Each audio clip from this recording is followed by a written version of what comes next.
Hi guys, कैसे हो आप लोग। मैंने कई दिनों से आप लोगों के लिए वीडियो नहीं बनाया था। आज मैं आप लोगों के लिए जो रूस यूक्रेन का जो युद्ध चल रहा है, इसी पे मैंने विश्व युद्ध के कारणों के बारे में आज मैं बताऊंगा कि आखिर विश्व युद्ध होने के कारण क्या क्या हो सकते हैं। तो उसमें आज मैंने आपको प्रथम विश्व युद्ध के कारणों के बारे में बताऊंगा, जिससे आपको रूस और यूक्रेन के कारणों का भी थोड़ा बहुत पता चल जाएगा। वैसे मैं इसके लिए एक अलग से वीडियो लेकर के आऊँगा। तो चलिए स्टार्ट करता हूँ कि प्रथम विश्व युद्ध के कारण क्या क्या थे। तो प्रथम विश्व युद्ध के पहला कारण था यूरोपीय शक्ति संतुलन का बिगड़ना। क्योंकि 1871 में क्या हुआ था कि जर्मनी का जो है चांसलर बिस्मार्क था, जो शक्तिशाली जर्मन राष्ट्र का उदय करना चाहता था। वही इंग्लैंड फ्रांस के लिए यह चुनौतीपूर्ण बन रहा था। तो इस तरह से क्या हुआ कि एक तरह से इंग्लैंड फ्रांस को चुनौती दे रहा था और जर्मनी शक्तिशाली जर्मन राष्ट्र के रूप में उदय हो रहा था। तो इससे क्या होता था कि दोनों राष्ट्रों में जो है शक्ति का संतुलन बिगड़ने लगा। फिर आते हैं दूसरा, गुप्त संधियां एवं गुटों का निर्माण। यूरोप महादेश में क्या हुआ कि कई देश जो है अलग अलग तरह से गुप्त संधियां करने लगे बगैर किसी को बताए, और अलग अलग गुटों का निर्माण करने लगा। जैसे ऑस्ट्रिया हंगरी 1879 में द्वैत संधि किया।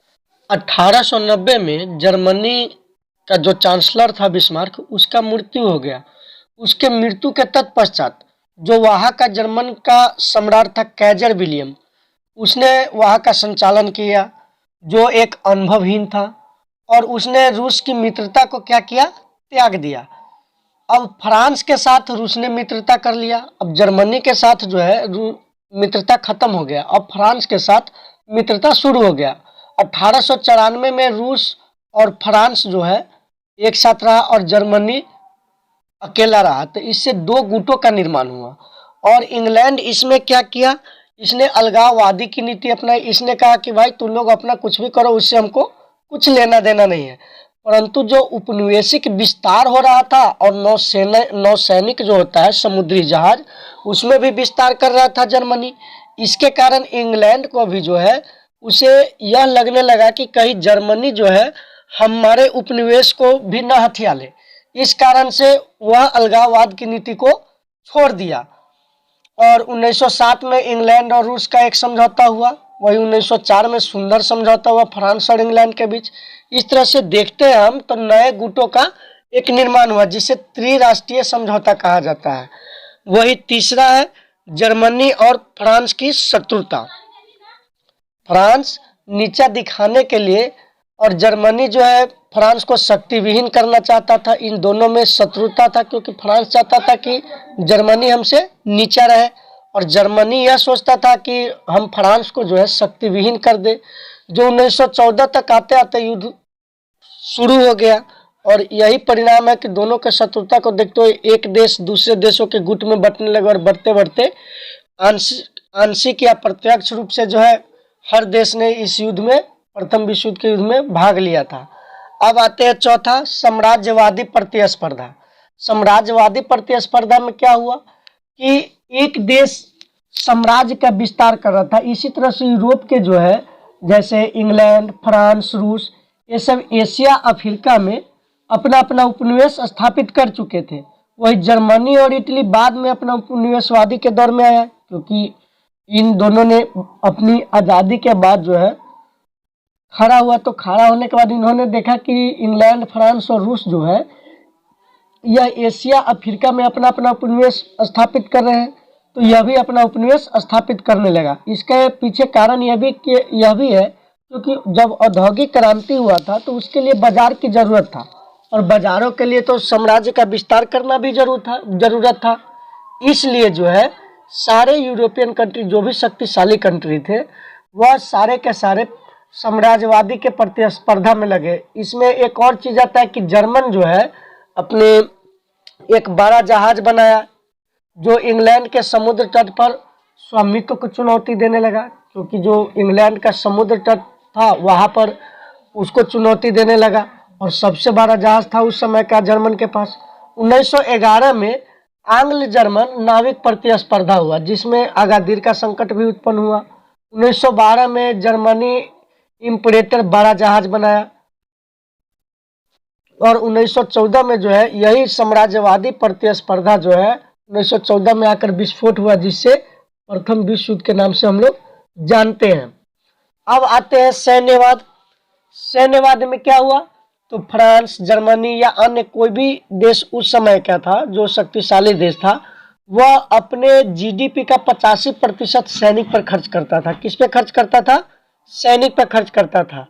और एक तरह से हम लोगों ने इसमें यह भी देखा कि खर्च करने के बाद जो सेनापति होता था या सैनिक उच्च अधिकारी होता था, जितने भी शक्तिशाली राष्ट्र थे उन सभी में सैनिक अधिकारियों का देश में वर्चस्व बढ़ने लगा।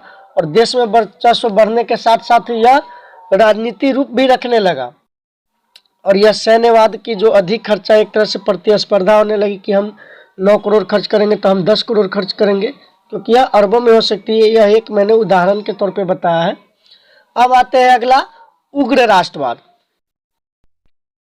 उग्र राष्ट्रवाद की भावना, यह भी एक मौलिक कारण था प्रथम विश्व युद्ध का, क्योंकि जर्मनी और इटली में राष्ट्रवाद की भावना के कारण ही वह स्वतंत्र हुआ था। इसलिए इस उग्र राष्ट्रवाद में कहना यह था कि एक जाति के लोग या एक धर्म के लोग या एक भाषा बोलने वाले लोग एक साथ मिलकर कार्य करेंगे तो उसकी एक नई पहचान बनेगी।